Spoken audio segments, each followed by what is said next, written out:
বোরহানি পছন্দ করেন না এমন মানুষ খুঁজে পাওয়া কিন্তু অনেক কঠিন, আর তার সাথে অনেকেই কিন্তু আমার মতো বোরহানি পাগলা। তেহেরি কিংবা বিরিয়ানির পরে বোরহানি না হলে কিন্তু চলে না। ওই আর কি লাস্ট ফ্রাইডে তেহেরির সাথে বানিয়েছিলাম এরকম পারফেক্ট বোরহানি, যা খেয়ে আমার জামাই বলেছিল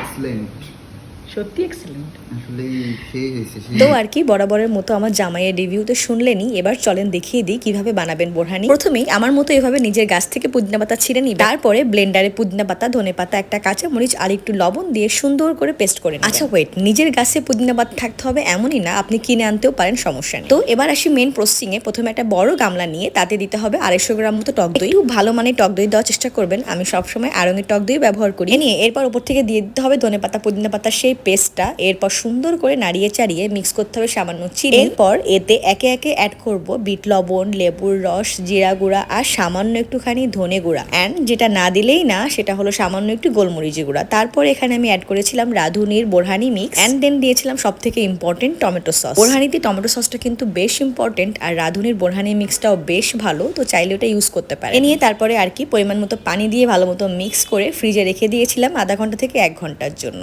এরপরে বের করে একটা গ্লাসে সুন্দর করে সার্ভ করেছিলাম, আর সত্যি এটা একদম পারফেক্ট হয়েছিল। আমার রেসিপি দেখে বোরহানি ট্রাই করছেন তো জানাবেন প্লিজ। Thank you.